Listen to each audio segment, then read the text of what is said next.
Austin, Texas on this bright, sunny, swelteringly hot day. It's Color Commentary in HD. I'm Mike Petchek. And I am Adrian Guarzales. So we now have a new mic setup. We've got a pair of cardioid mics, so, hopefully the audio quality of this episode will be a little bit better. I'm hopeful. So, recap our week. You didn't come to F&M. No, but I did play it at a new store on Thursday. There were 6 of us. The field was half affinity, and that's only because 2 people thought cranial plating was legal. They were weird affinity decks. They make sense if you can play cranial plating, like Arcbound Stinger is suddenly better. The flying modular guy. Yep. But he's terrible when there's no cranial plating. Okay, yeah. What were the other 3 decks? The other 3, I actually did not play the mirror, which is hilarious, right? The odds were pretty good I would. But my first round was Elves, which I lost because I didn't draw any interaction. Yep. Then I played against Mono Black Control, which I won. Now, out of curiosity, like the full Mono Black Control, like the Oubliettes, Chainer's Edicts, and everything, or budget? It was actually my Mono Black Control deck. Oh, okay. So I knew what to play around, which is kind of cheating, honestly. I knew to board in Ray of Revelations, and I blew out my opponent by like Ray Revelationing the Oubliette like during the attack step. Yeah, good stuff. Spicy. And then my last round I played against Stompy, but not great Stompy. He was playing actual Giant Growth, which I do think is a mistake in that deck. It was just weird. I was just able to 1-for-1 him like basically the whole game, or 1-for-1 where I could, and 2-for-1 where he would pump, and I would like blow up his dude basically. Yep. Well, I played at our regular spot, Pat's, for F&M. Still on my mono red heroic kick. Went 1-2 drop. Good games, but round 1 was against mono black control, which I don't think was a matchup I was ever really gonna win. Yeah, they just have too much removal for you. Yeah, they just have too much edict removal, so it's like even the Apostles' Blessings are just kind of dead in that matchup. And then round 2 was against a blue-red Tron build with the Drake combo as an out, and I finished that game in 5 minutes on turns 4, and then second game on turn 3, and it was pretty decisive. You had to beat some face. Yeah, I got the Immolating Soul Eater, pay all my life, Teamer Battle Rage on turn 3. Nice. With a Pyroblast to remove a blocker. Like, it was brutal. And then round 3 was against Stompy, which is actually a super interesting matchup. Turns out Stompy, with a little bit more resiliency in the deck built in, has a little bit of a better matchup. I'm probably going to revisit Mono Red Heroic when I can find some good way to give stuff trample that isn't just Teamer Battle Rages. Mm-hmm. Because I feel like that's the one thing the deck is really missing, is a way to get in damage against the decks that can go wide. Because one Nest Invader is like 2 free chumps with no worries. And of course they're running Rancor, so sometimes they even trade up for your guy. But I had a good time. I'm probably bringing something different next week. I've got some ideas kicking around. Trinket? One of the lists does have actually 4 Trinket Mages in it. We'll see. We'll talk about it. If I wind up playing it this Friday, I will, of course, be trying to have us do a deck tech on it, and I can kind of talk about my experience with the deck. That'd be cool. But speaking of deck techs, we've got a spicy little number this week. We've got Mardu Tortured Existence by 8686. Thank you, 8686. He didn't actually send this one in. This was a one I found, and I couldn't not talk about this list. So we're all kind of familiar, if you've been playing the format for a while, with the Golgari Tortured Existence list, which is a black-green sort of value-based deck based around Tortured Existence, which is an enchantment for 1 black, and you can pay 1 black and discard a creature card to get a creature card from your graveyard to your hand. And it just uses this to generate absurd value. The big catch is, if you can't get that Tortured Existence down, a lot of that deck kind of falls apart because you're playing these creatures that are situationally good when you have a Tortured Existence. Mm-hmm.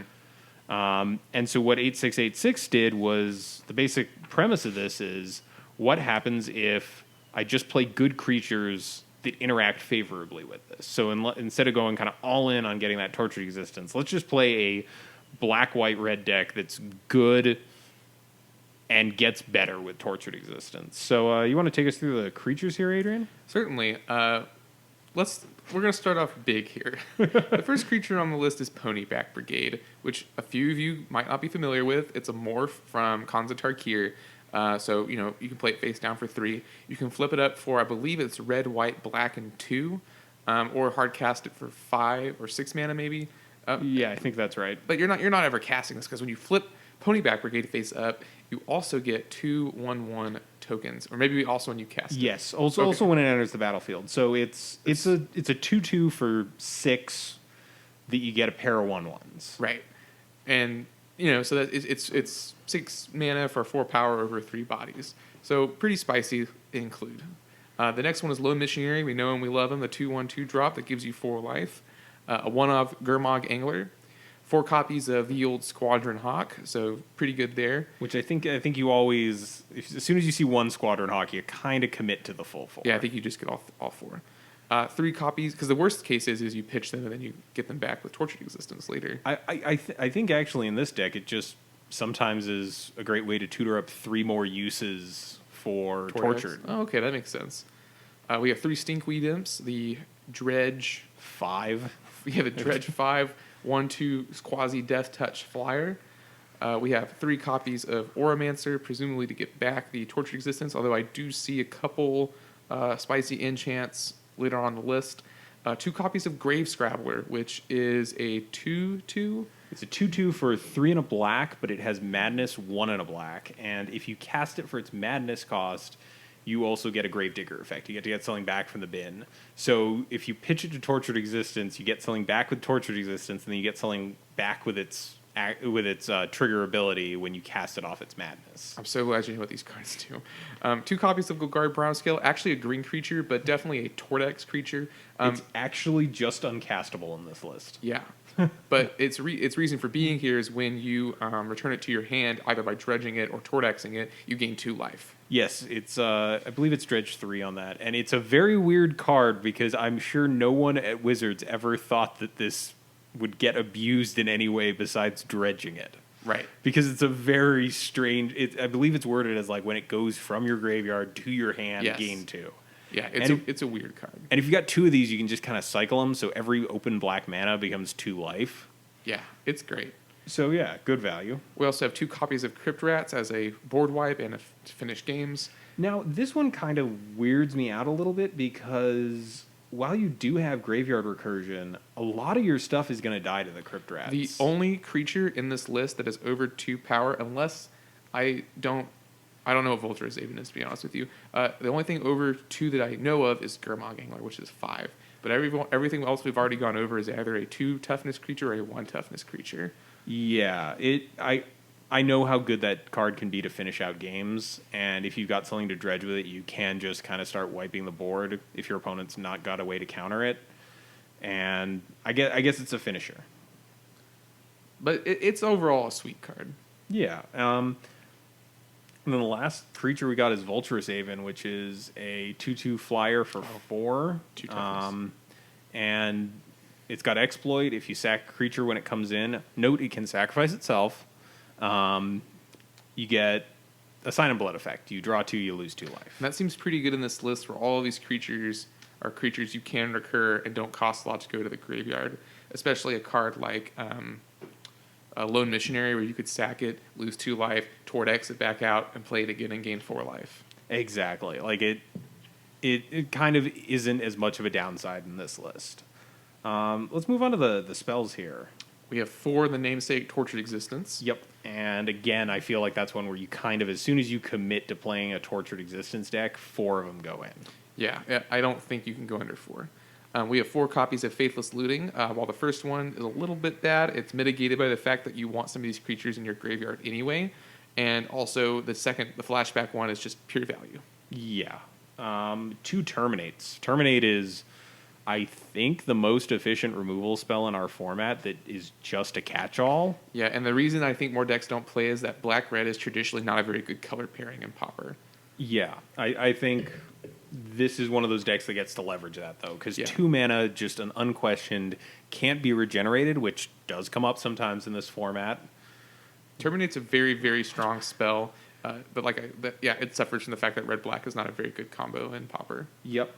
We have 2 Seal of Fires, which is shock on an enchantment, and I imagine that the reason it's in this deck is because of Oromancer. Yep. I'm almost definite, because the Oromancer both protects your tortured existences if they get countered the first time, or blown up, and then it makes sense to kind of throw in some value enchantments.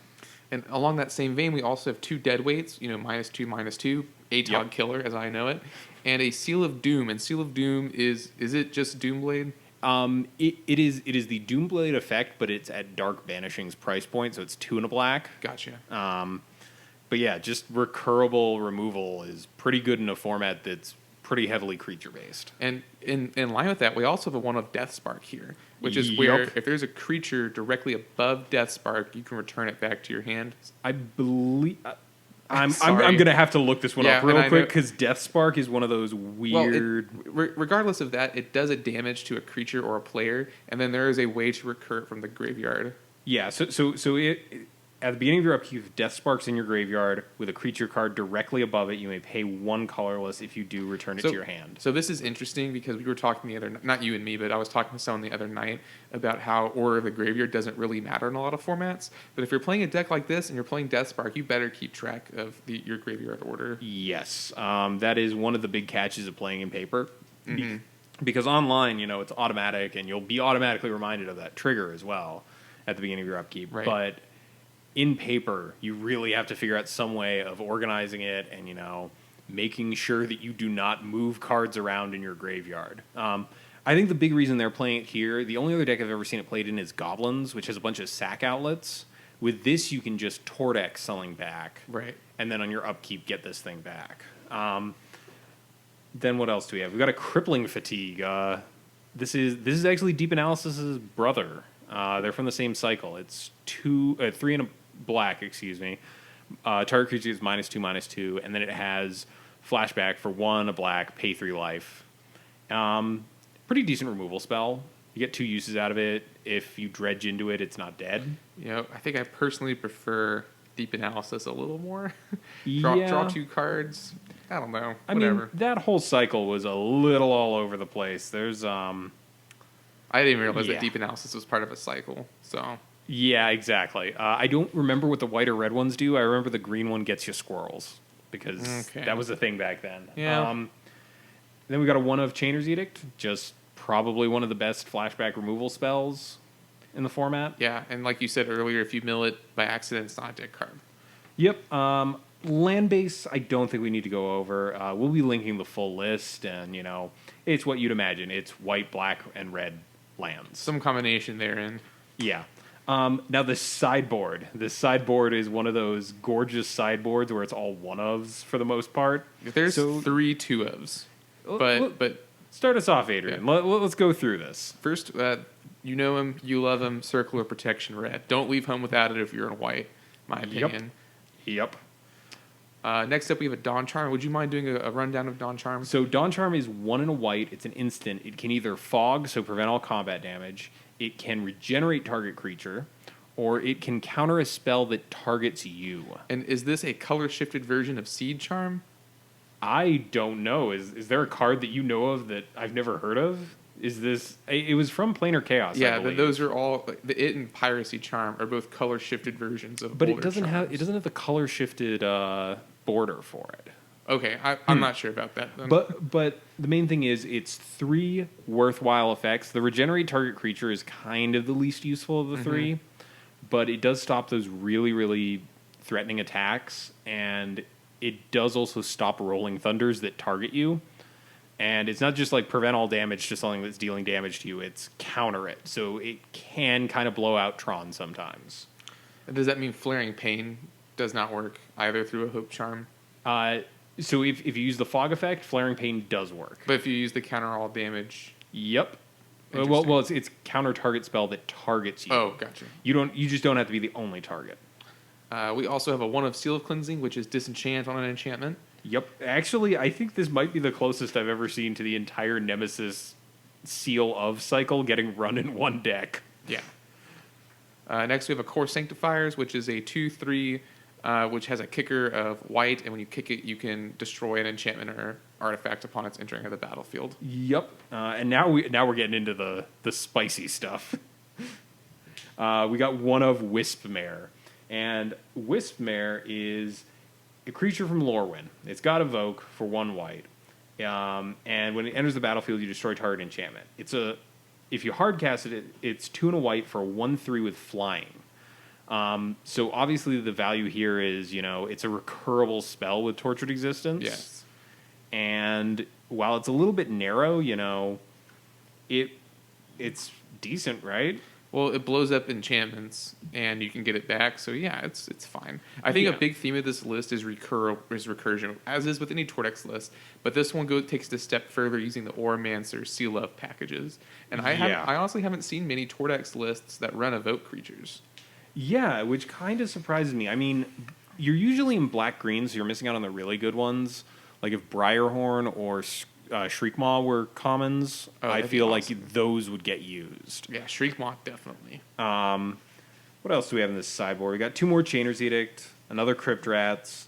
As with most Tortex lists, 2 of Fairy Macabre, because it is an uncounterable graveyard hate spell. And it's recurable, again. Yes, again, recurable. We've got 2 of Last Rites, which I am going to have to look up. Yeah, sorry, we sound... These are some less than popular cards. Last Rites, sorcery, 2 and a black. Discard any number of cards. Target player reveals his or her hand. Then you choose a non-land card from it for each card discarded. That way, that player discards those cards. So I feel the way that this plays out is turn 3, you just pitch your entire hand. And then mind twist your opponent. Then you mind twist your opponent except for the lands. That seems pretty strong. I just want to live that situation where my opponent realizes what's happening. So you're bringing this in against combo and control, perhaps? I would think so. Now, what do we got next here? Magma Spray. It's 2 a damage. shock. Yeah, and if the creature dies, it gets exiled instead. Yep. So kind of a weird way to get your graveyard hate. We got an Ingot Chewer. It's another Evoke creature, but this one eats artifacts. A vintage classic. Yeah. Mostly because it gets around sphere effects. Yes. We've also got Fault Grinder, which blows up lands. It is a recurable land destruction It's also spell. an Evoke creature. Yes, also an Evoke creature. It's hideously expensive to actually cast. Yeah, I don't foresee this deck ever trying to actually hard cast that creature. I actually, because I follow 8686 on Twitter, saw that he actually got to resolve a hard cast Fault Grinder in a game, which congratulations, 8686. So yeah, it's Fault Grinder is a 4/4 with trample. When it enters the battlefield, destroy target land for 6 and a red, and you can evoke it for 4 and a red. So it's even at evoke, it's still not a cheap spell. No, but I think this is what you bring in to help again with your combo matchup and your Tron matchup, because Tron I feel might have a hard time with this. Yes, it could get locked out very quickly. And also, if they counter it, you don't really care. Right, you just Tortex it back and try again. Exactly. So what I really like about this, as opposed to your other Tortured Existence lists, is this one really focuses on how can I get great value out of this deck, even when Tortured Existence is nowhere near the battlefield. Right, because all these creatures by themselves are still, they're obviously better with Tortured Existence, but like they're not bad creatures. You know, like what's one I'm trying to think of, like Street Wraith. Yeah. You know, like I think Street Wraith is just objectively a bad card in our format. Yeah. Or Wild Mongrel is like not astounding. Yeah, I think the big thing here is just you're seeing a deck that works fine without it, and the main issue with Tortured Existence has always been like against the blue decks you really need to resolve that turn 1 Tortured Existence, because the moment they figure out what you're doing, they're gonna start waiting for it, and they know that that's like the structural weak point of this deck. And this deck, sure, it gets a lot better when Tortured Existence is out, but it still has a lot of play otherwise. Right. I love the enchantment package. I Yeah. think that's very unique, a very great twist on this deck, and I actually do kind of want to rebrew this and see what happens. Yeah, and I mean, the other thing is I'm looking through this list, and I think the only thing on here that's, like, at least in paper, worth more than $1 are the Chainer's Edicts and those Terminates. So, like, this seems like a pretty budget-friendly list as well. It does seem like it has a lot of very specific ins and outs of how it plays, though. This definitely looks like one of those decks where you could sit down with it, but you really want to put it through its paces before you feel like you've got a good handle on what's going on. Yeah. Lots of disparate moving parts. But yeah, I really, really enjoy this deck, and I tried Tortured Existence for a while at FNM, and it just never felt that great in the control matchup. It just kind of was there to punish other mid-range and like grindy decks. Mm-hmm. Because it did have the inevitability. So I think, I don't know, he managed to 5-0 with it. So I think, maybe this is the better answer for Tortured Existence. And now I kind of want to brew other Tortured Existence like blends, because I feel like you could swap the red out here for another color. Blue. I was thinking Mold Drifter and Deep Analysis. Yeah, you could. Or Brindlebore. Yeah, I mean, you could. That might be Jessica. Sorry. Well, I mean, you could kind of take this as an inspiration and bring it back to like the Abzan or junk colored brews, because I've seen blue-green ones that run like a Oromancer and like Core Sanctifiers as like silver bullets to help shore up when they don't have the Tortured Existence in hand. So maybe looking at this and going back to that Abzan colored one and kind of reconfiguring it a little bit so that it's like, here is a pile of creatures in these colors that are fine on their own, but when I can recur them, hoo boy, all the value. Instead of kind of going all in on, I'm going to get Tortured Existence online ASAP and then just generate this value. So I definitely really like this. I would love to do a rebrew of it, because this is a really, really interesting list. How are you feeling about this set? Yeah, I got to mirror that one. It's unimpressive. We got like a couple really sweet cards, but by and large, I don't think this is going to do a whole lot for the format. Yeah, I kind of highlighted some stuff, and we're going to do this in a nice, simple format. I'm going to read off the cards, Adrian's going to react, I'm going to react, and hopefully we'll get through my selected highlights of stuff I thought was actually interesting for Pauper. So, starting the list off is Thermo Alchemist, which has been getting a decent amount of hype online for Pauper. Thermo Alchemist is 1 and a red, it's an 0/3 defender. Tap, deal 1 damage to each opponent, and then it has the text, whenever you cast an instant or sorcery, untap Thermo Alchemist. Now, this is easily the best card one of the best cards on this list. It enables, like some people have said online, a pseudo storm style effect. And honestly, while you were sitting here talking, I wonder if it has a place in the the Overgrown Battlement. Tap for a number of green equals the number of defenders you control style deck. And I mean, green is obviously not the best color pairing for this card because it wants to be in a red-blue deck. But it is interesting that there is like the Freed from the Real defender-based combo deck that it could also go in. Yeah, I could see this having a home in something like that, because it does bolster both Axebane Guardian and Overgrown Battlement. And you could just put Freed from the Real. I guess you can't make infinite mana with this guy, but like you could Freed from the Real, make a ton of mana, Freed from the Real this guy also, and then just tap and untap him. That's true, and it does help your mana a little bit. I think the main place we're going to see this is someone's going to try and build a combo deck with it, and someone else is going to just jam this in Burn instead of Goblin Fireslinger. And my only hesitation with that is that Goblin Fireslinger costs R. It does. I'm going to counter that with Thermal Alchemist can block a decent amount of threats in this format. It's true. Like, there's a lot of 2-power creatures in this format that get played a lot. Can Thermo Alchemist do damage to creatures? No. Okay. Much like the Fireslinger, it's only players. Okay. I think this is the most exciting spoiler we got, and it's still kind of lukewarm in my opinion. Next on the list, we've got Displace, which is 2 and a blue, exile 2 target creatures, return them to the battlefield under their owner's control. It's Ghostly Flickers 5 through 8. Yeah, and my only counter to that is that Ghostly Flicker is not a 4 of. Yeah. So why would we need a Ghostly Flicker 5 through 8?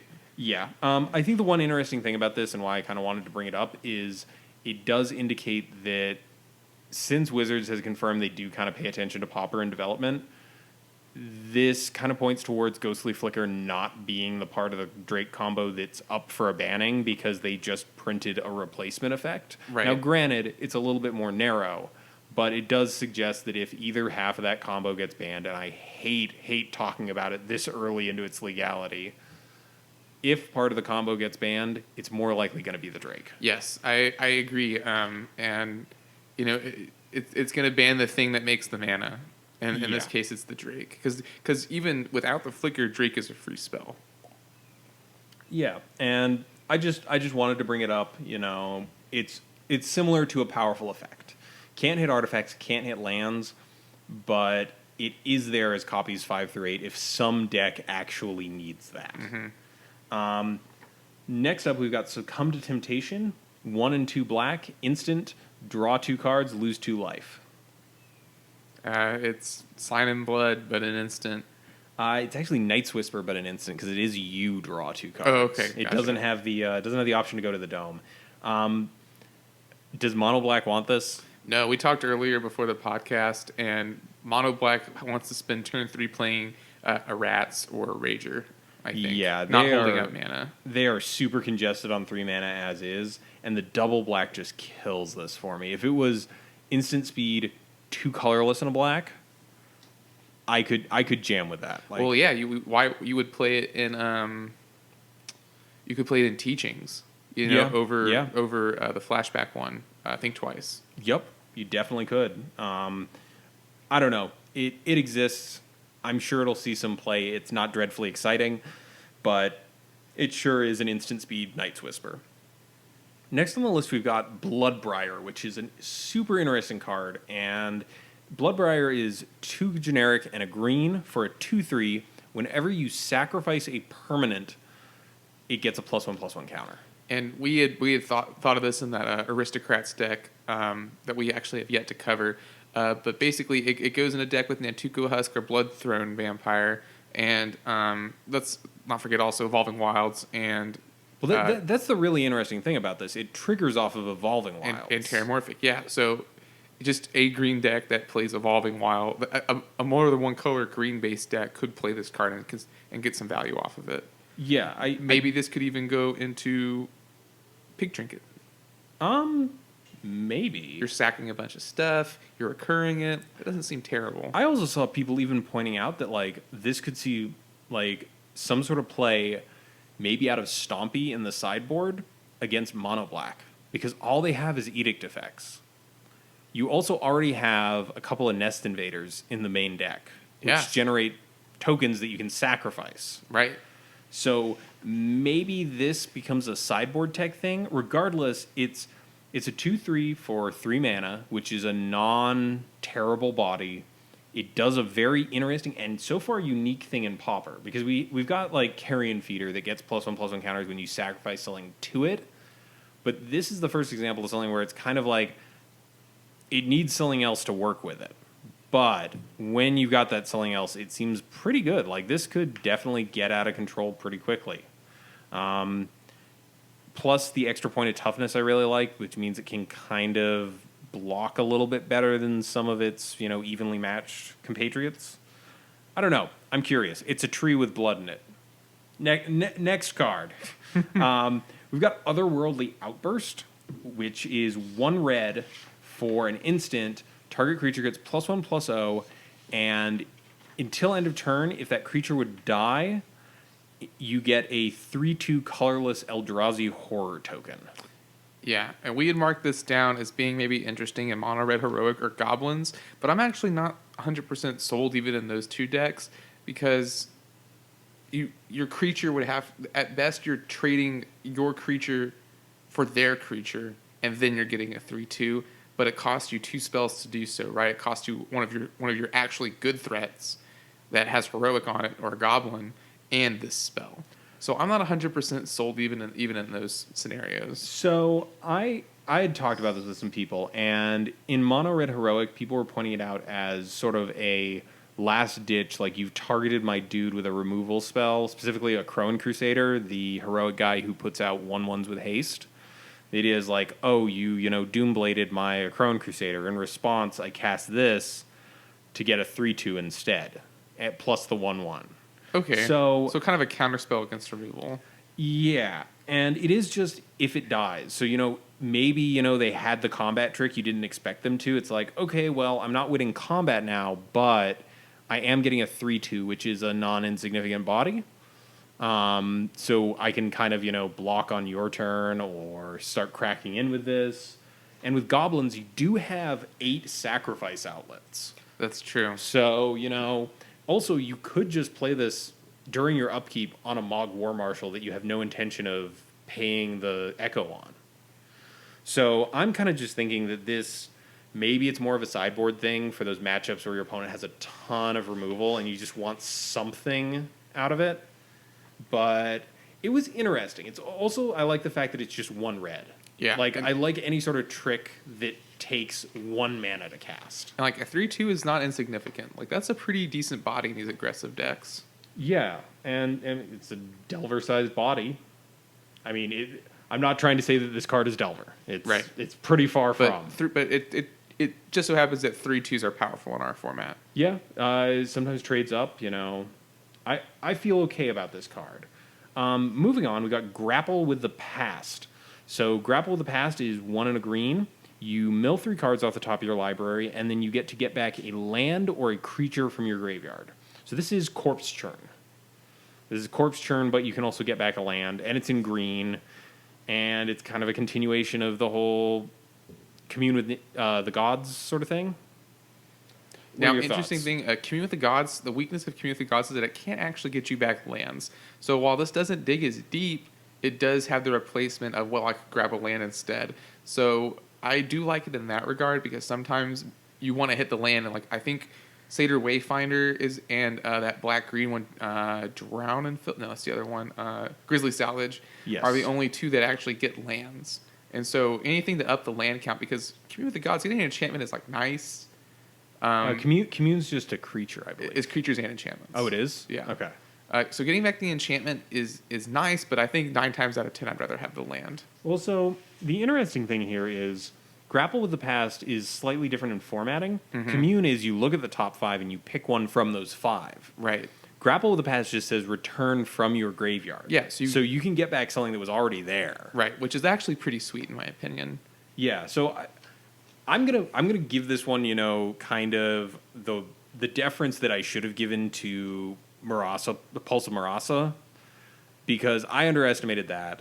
This is a kind of similar effect. It combines that whole mill off the top tutor effect that we're now getting at common in green, and it's just a better version of a card we've already seen, Corpse Churn. So strictly better cards are always something I'm interested in.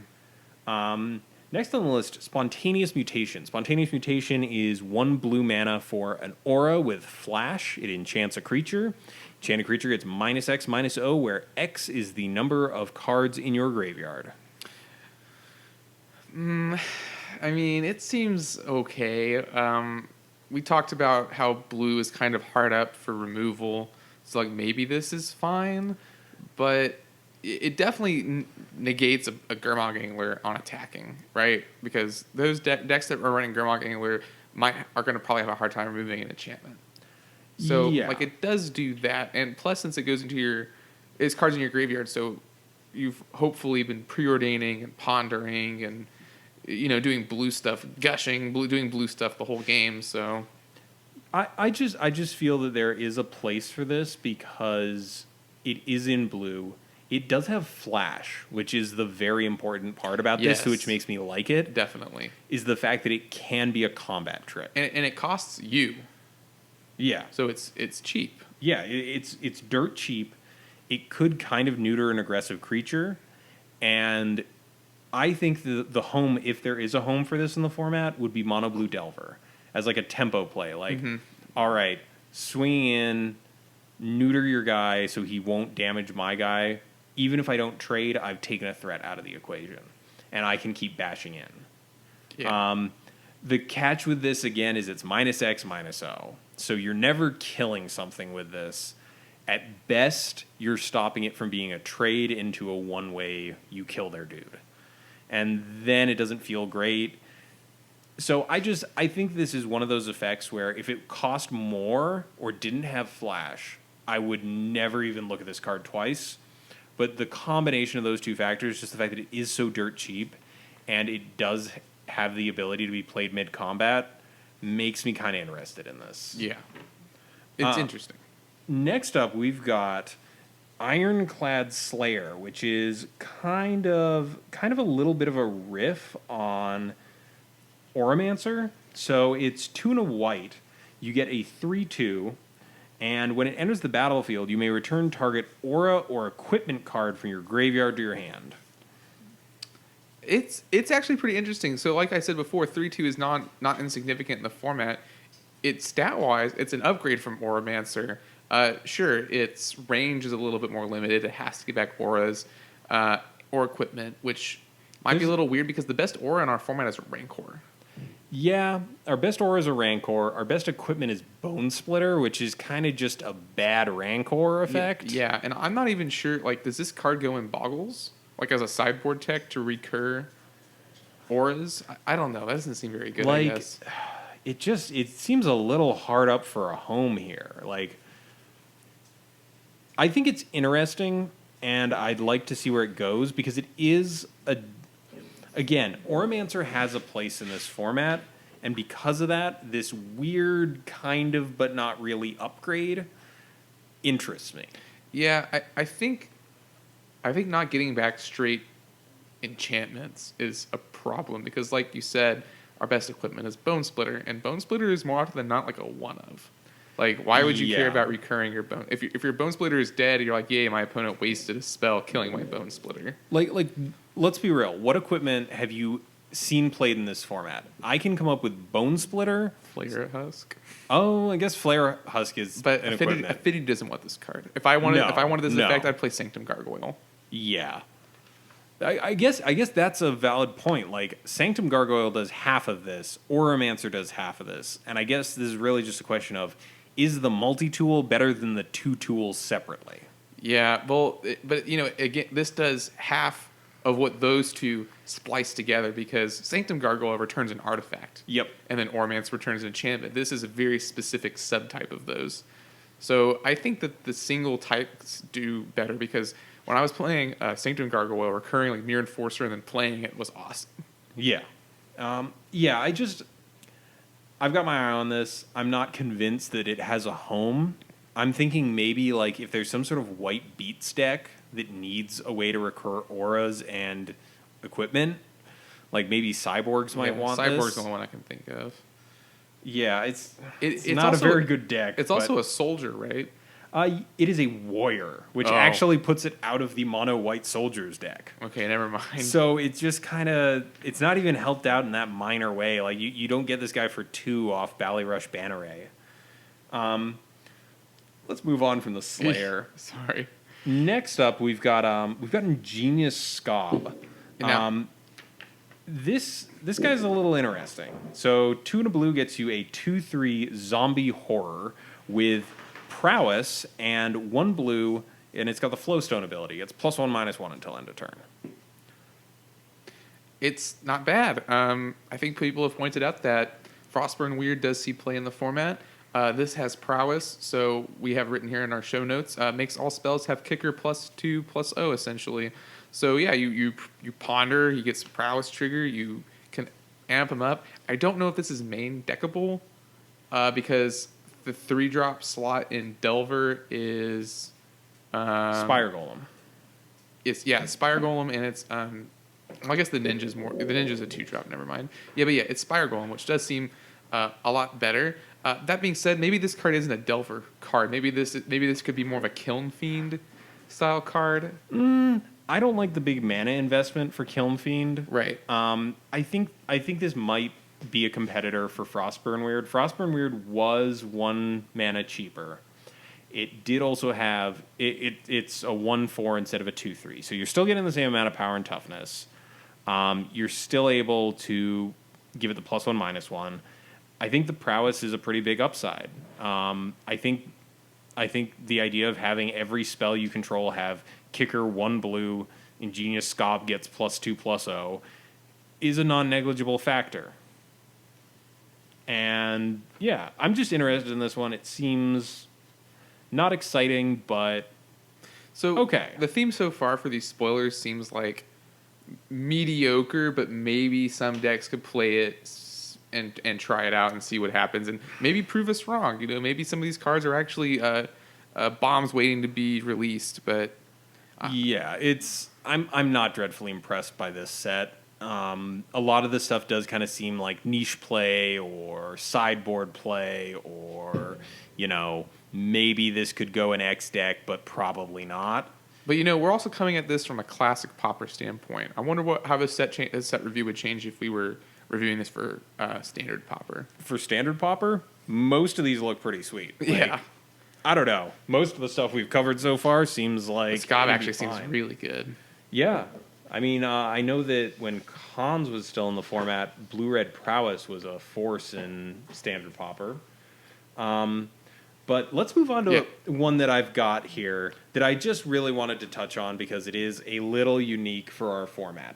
And that would be, it's actually 2 cards. It's Graph Rats, which is just a vanilla 2/1 for 1 and a black. So it's a piker.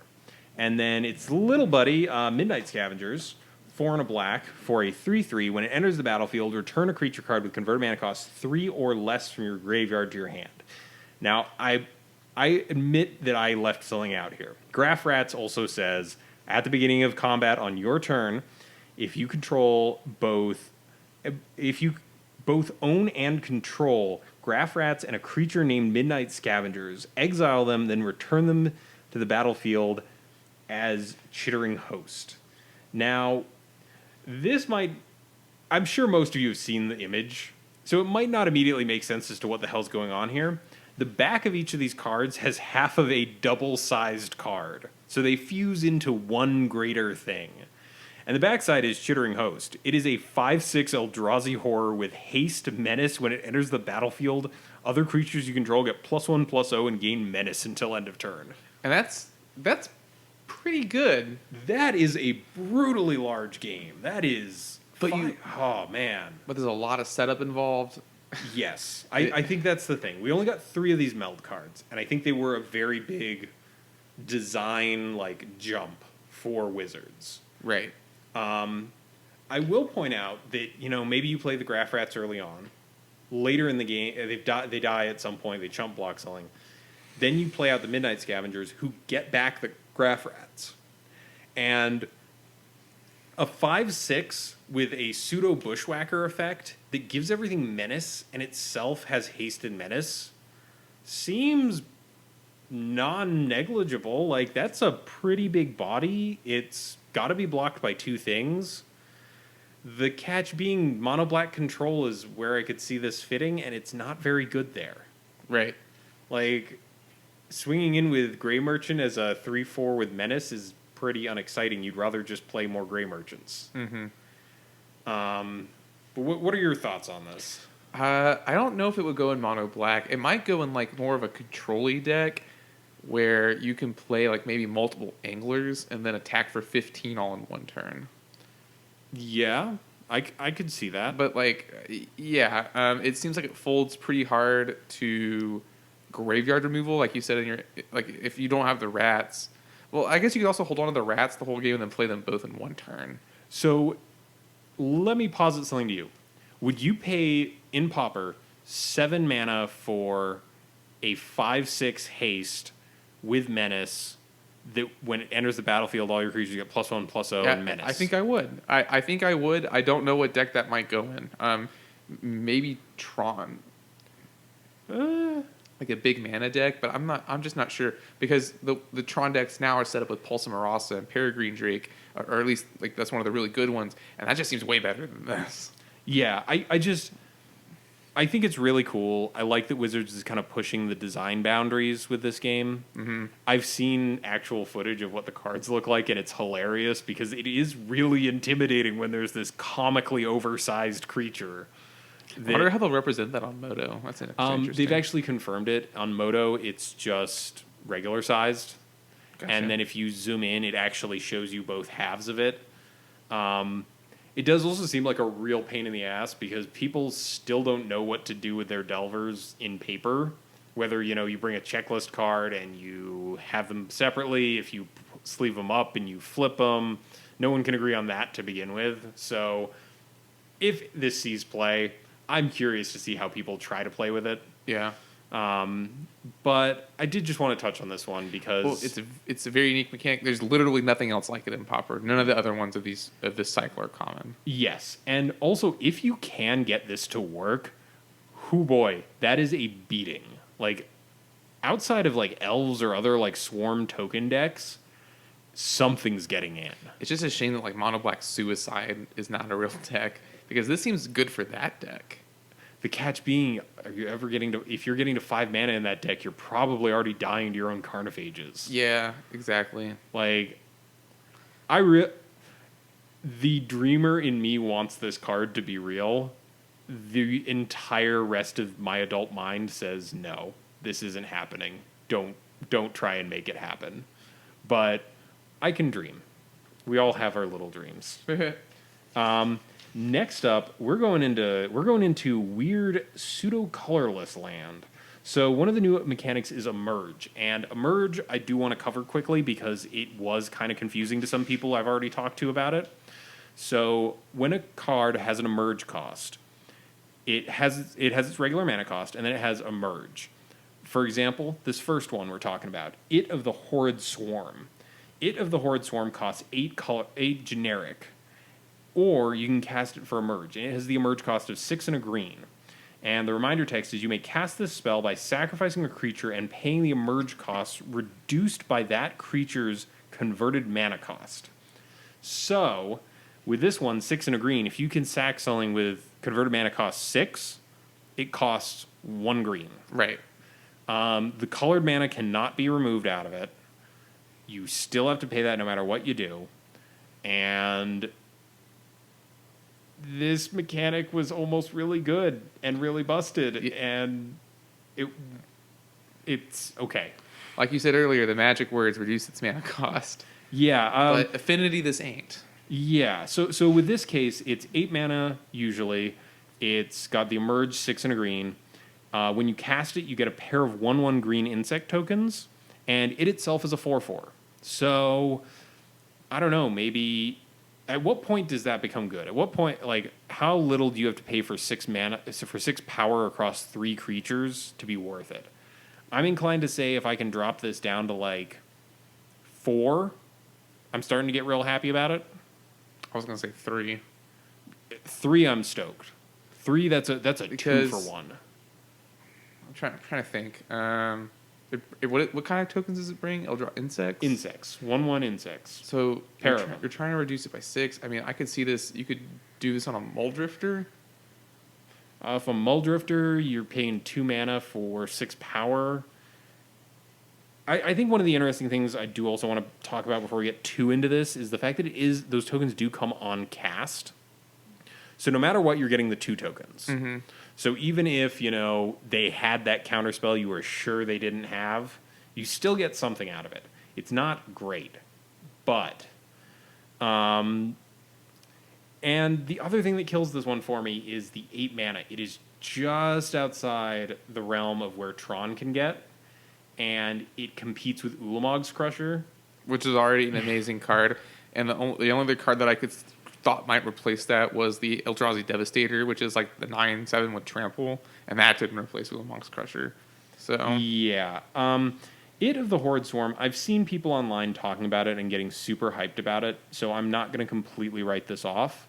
We're just too pessimists, though. Yeah, it doesn't die to Bolt though, and with Peregrine Drake in the format, Bolt is becoming more popular as a piece of removal. So that is something worth considering in my mind. It still dies to Flame Slash, but Flame Slash is not as great as it used to be. What about Galvanic Blast? Dies to Galv Blast, sure, yeah. It's just maybe this winds up as a top end in some sort of green-black aristocrats thing, where you just kind of like have something that's not super useful but has a high mana cost. Because the first thing I thought when I saw these was delve creature into a merge creature. Like, Sultai Scavenger is what, 6 mana? So Sultai Scavenger into Ida the Horrid Swarm doesn't seem miserable to me. Yeah, what really stinks is that you have to give up a creature. So unless you're giving up a creature that when it dies it does something, this doesn't seem amazing. Now the common ones, none of them had flash. Yeah. And there are a couple of the rare ones that do, and that seems like, hoo boy, you're trying to remove my dude. Exactly. That seems much better. I'm just going to turn it into a bigger, scarier, uglier dude. Yeah. The other one was one of the first spoilers we actually got for Pauper and had people super excited, and that is Wretched Griff. It's a 3/4 flyer for 7 mana, 7 generic, and it has a merge, 5 and a blue, and when you cast it, draw a card. I would like to partake in a journey. I would like to lead you to magical Christmas land for me. Ooh boy, Santa, presents, hooray! This thing, this ugly, horrible horse thing, inside Pig Trinket. You hard cast a Muldrifter. Next turn, Undying Evil the Muldrifter, play Wretched Griff sacking Muldrifter. You get to draw the card no matter what. You get to draw the card no matter what. Muldrifter comes back, so you're netting 3 cards. You've got a 3/3 Muldrifter. You got a 3/4 for 1 blue mana out of Wretched Griff. That's it. That's my dream. That's the plan. I feel like that is probably the upper threshold of how good this card could get. You can't abuse it with Flicker. That's the big catch about the casting trigger. Mm-hmm. But it's a real ugly horse with wings. It is indeed a Wretched Griff. And the last little number we've got on our list of interesting cards that we wanted to talk about is actually a white card. It's Desperate Sentry. Now, Desperate Sentry is 2 and a white for a 1/2. When it dies, you put a 3/2 colorless Eldrazi horror creature token onto the battlefield, and it has Delirium. As long as you have 4 or more card types in your graveyard, it gets +3/+0. So 3 mana for a 4/2 Not in bad. some situations is okay. When it dies, you get a 3/2. I'm kind of okay with this in white weenies. How much does it cost? 3? 3, 2 and a white. It's not terrible. It's very aggressive. Also, like 2 toughness is.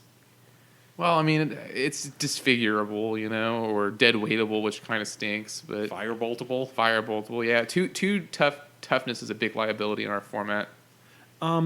Yeah, I just think that this one is kind of the last sort of outlier that might be interesting to play around with. I mean, it seems powerful. It's a shame that it doesn't up its toughness if you have Delirium also.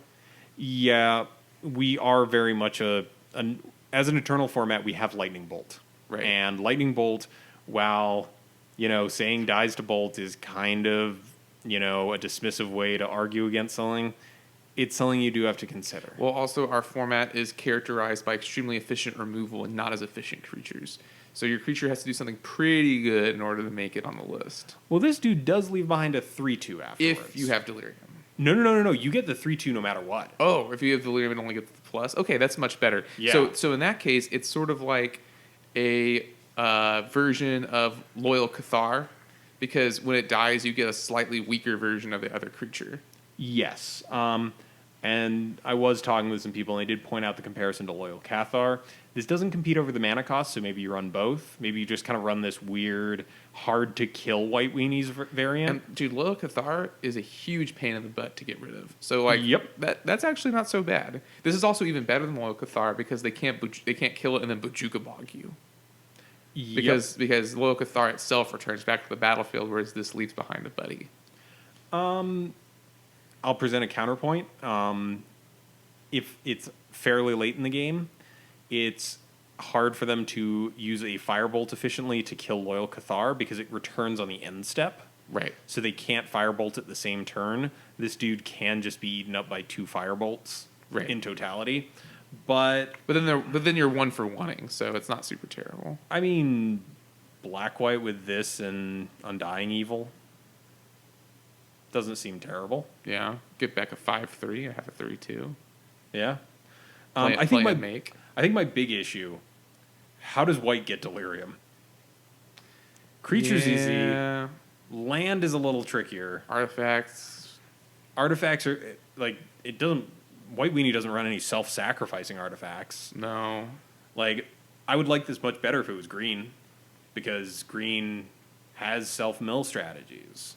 Like it better in actually almost any color besides red. Is the Delirium what makes this card good? I would say that's just like gravy. Like if it's already a 4/2.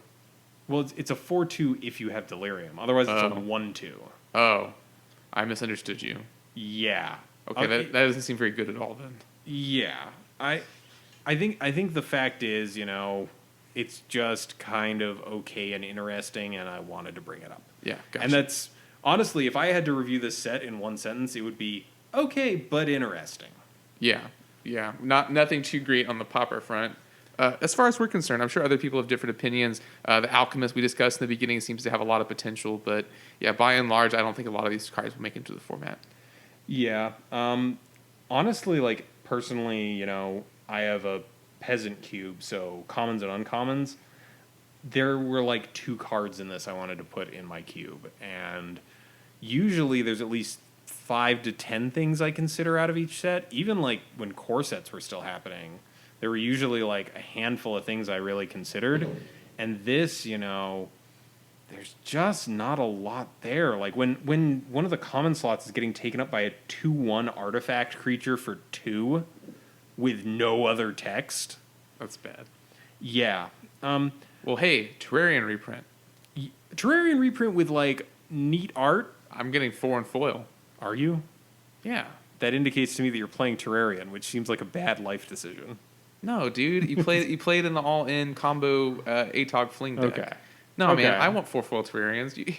Shame on you for not wanting 4 foil Terrarians.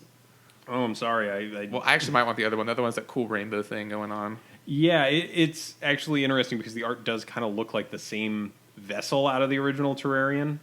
It's just in a totally different art style. Yeah.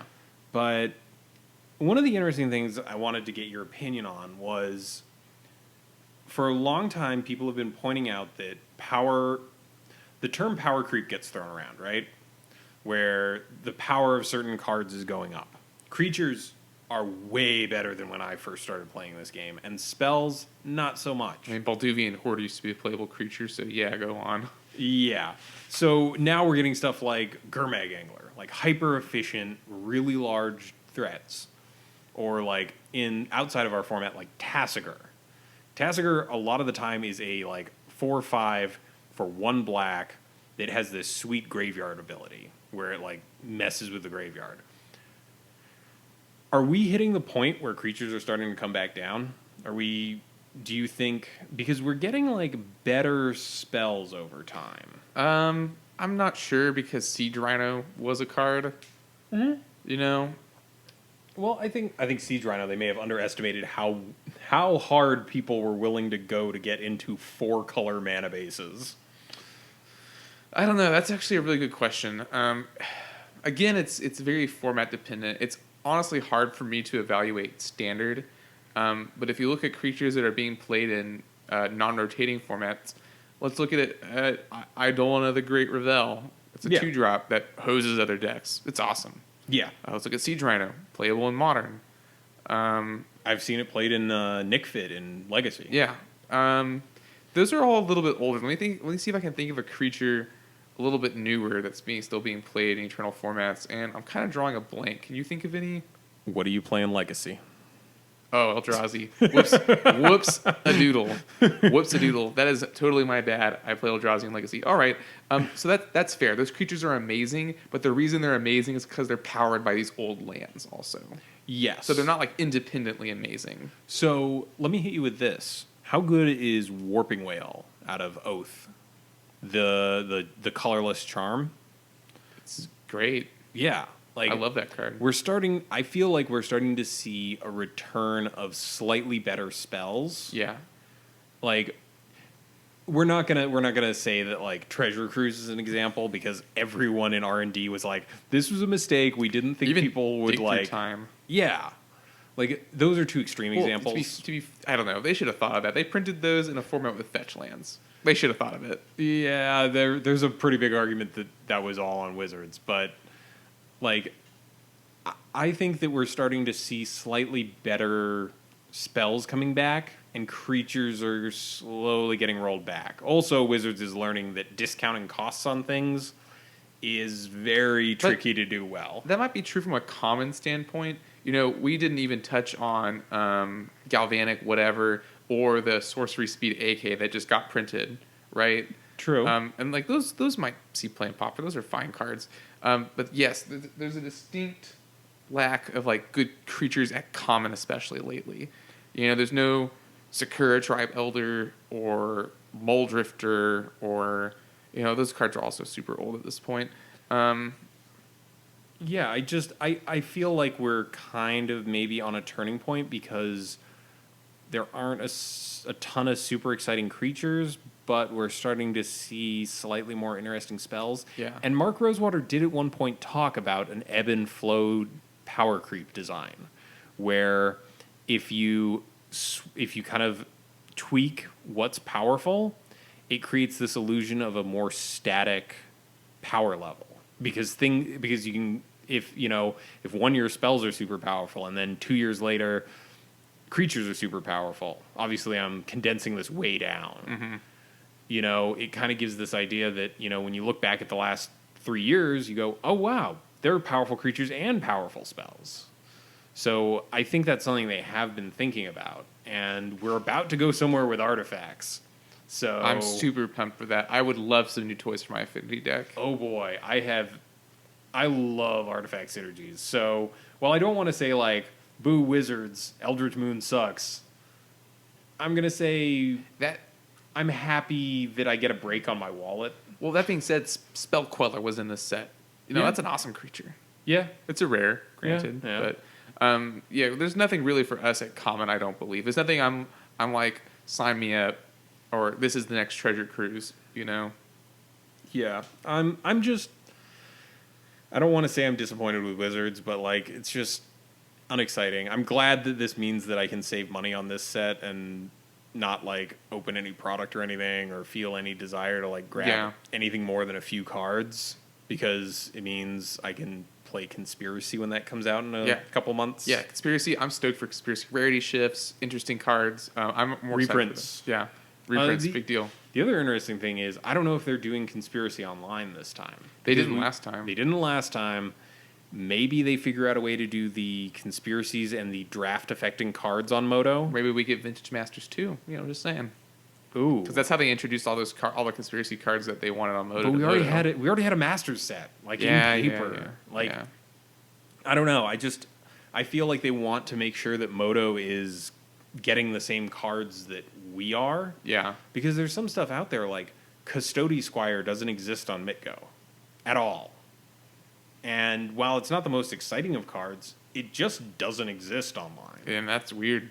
So I'm hoping that maybe, just maybe, we at least get like some sort of weird product where you can just open the packs and then there's not the Draft Matters card, but you can still get the cards. Yeah. Or maybe like a neutered version that just doesn't have that last Draft Matters card in it. Or maybe, I don't know. Maybe they go away totally from the Draft Matters cards in the new Conspiracy set so that they can homogenize the product a little more. I think they did say in the announcement that they were going to have more Conspiracy cards in there, the actual card type Conspiracy. So I think that's going to be in there, but I'm curious to see. So, you know, Eldritch Moon, not the greatest set we've had in a while, but at the end of the day, I'm excited for stuff moving forward, and I don't know. They can't all be home runs. So, any other thoughts to close us out here? Play more Affinity. You're just still excited about an artifact block. Yes, definitely. I'm wondering how badly they break things.